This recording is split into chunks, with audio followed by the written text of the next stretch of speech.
Hello दोस्तों, राधे राधे। कैसे हैं आप सब लोग? आशा करती हूँ आप सब लोग अच्छे होंगे और आपका स्वागत है हमारे इस न्यू ब्लॉग में। दोस्तों ये देखिए, घर घर धान दरने वाली मशीन आ गई। मेरे हस्बैंड धान दराने लग गए हैं और धान दरा रहे हैं।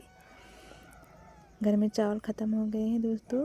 और हम ये लगभग सुबह नहीं शाम का टाइम है, लगभग हम कपड़े धोने आए 3 बजे होंगे लगभग। और दोस्तों ये हम यहाँ पर हमने दोपहर में कपड़े भिगोए थे धुलने के लिए। बहुत हस्बैंड जी के कपड़े हैं ज़्यादातर, पैंट है, शर्ट है और सब यही थे। हमने कब दोपहर में कपड़े भिगोए थे। अब हम 3 बजे लगभग धोए हैं कपड़े हमने। तो हम कपड़े फैलाने छत पर आए हुए हैं दोस्तों। और आज हम ब्लॉग में आपको दिखाएंगे कि धान दराने के बाद चावल को सूप से उसको कैसे पछोड़ते हैं दोस्तों। देसी तरीका, पुराना तरीका है।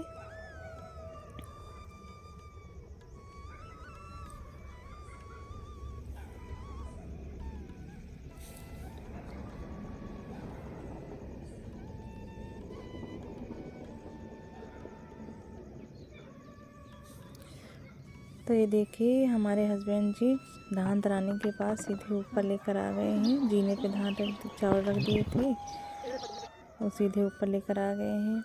और हम जो भी सामान लगता है चावल पछोड़ने के लिए ऊपर लेकर आए हैं। बाल्टी लेकर आए हैं, एक डलिया है और एक सूप है, झाड़ू है। पहले हमने छत पर झाड़ू लगा दी है, फिर हमने एक छोटी सी पल्ली है, पल्ली पे चावल बिछा लिए हैं ताकि चावल गंदे न हों। और हम यहाँ चावल पछोड़ने जा रहे हैं दोस्तों। हमें चावल पछोड़ना नहीं पड़ता है, ना ही फटकना पड़ता है, क्योंकि हमारे घर में चावल कट्टी वाले आते हैं। कट्टी में वो बहुत अच्छे होते हैं, ना तो टूटे होते हैं, ना ही खंडी होती है और ना ही उसमें भूसी होती है, कुछ भी नहीं होता है। क्योंकि हमारे पास खेत नहीं है तो हम जो भी चावल है, दाल है, सब खरीद कर ही खाते हैं। तो वो जो कट्टी वाले चावल आते हैं बहुत बढ़िया होते हैं, बिल्कुल बढ़िया साबुत होते हैं, तो उनको फटकना नहीं पड़ता है। और ये जो चावल और मेरे मायके से भी चावल आते हैं तो पछोड़ कर आते हैं। लेकिन ये चावल जो हैं हमें क्यों पछोड़ना पड़ रहा है, कहाँ से आए हैं, तो हम बताते हैं आपको। मेरे मायके से आए हैं धान। मेरे भाई चावल लेकर कह रहा था कि चावल दे जाएंगे, तो हमने नहीं, चावल मत देने आओ, वरना वो ज़्यादा चावल होंगे तो, क्योंकि चावल हमारे घर में सब कम खाते हैं। हम हस्बैंड वाइफ तो चावल कम ही खाते हैं, बच्चे खाते हैं, बच्चे कितना भी खा लेंगे।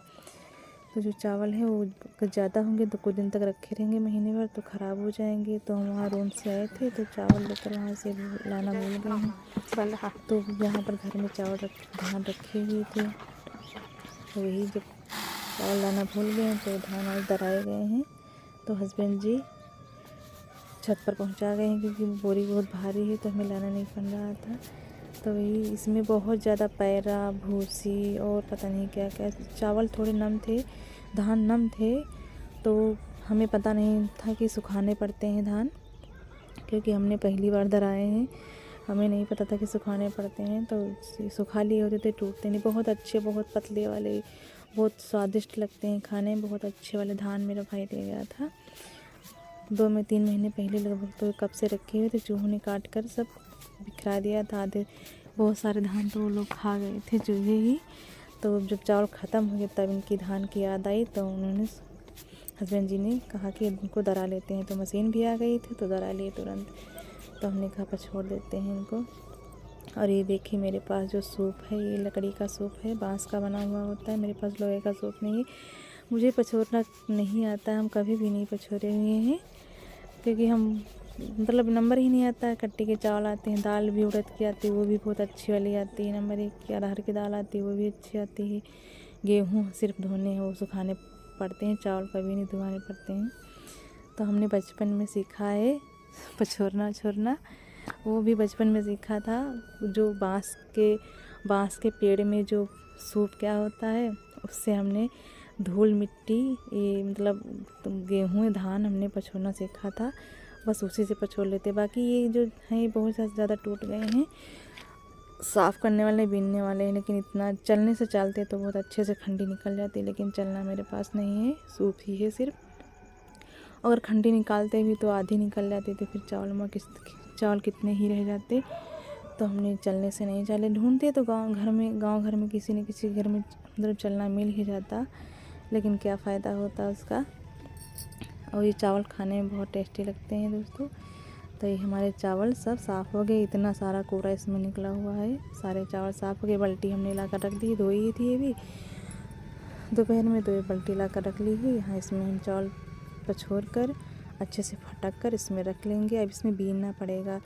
अब लगभग 2-3 घंटे लगते हैं तो इसको बीनने में, क्योंकि अभी हम नहीं बीनेंगे, बहुत टाइम लगता है। इसमें धान भी रह गए हैं तो इसमें बहुत टाइम लगता है बीनने में, तो अभी हम नहीं बीनेंगे इनको, बाद में बीनेंगे।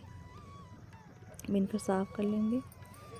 और ये देखिए कितनी सारी भूसी निकली है इसमें। बस हमारे सारे चावल साफ़ हो गए हैं।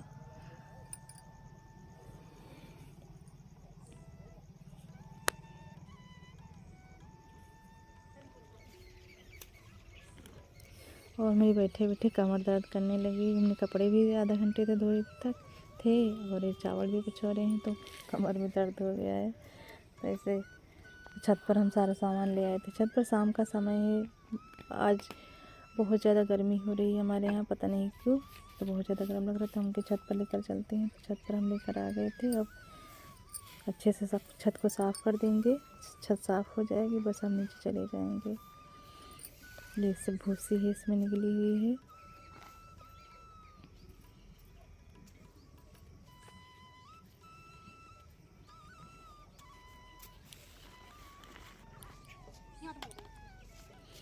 और ये सामान जो है, डलिया है, सूप है और बोरी है। ये मेरा बेटा कह रहा है कि मैं ले जाऊंगा, तो हम कह रहे हैं चलो तुम लेकर चलो। और बाल्टी लगभग 20 किलो चावल है, हम जीनी पर से लेकर आ रहे हैं। इसको शौक बहुत है वीडियो में आने का।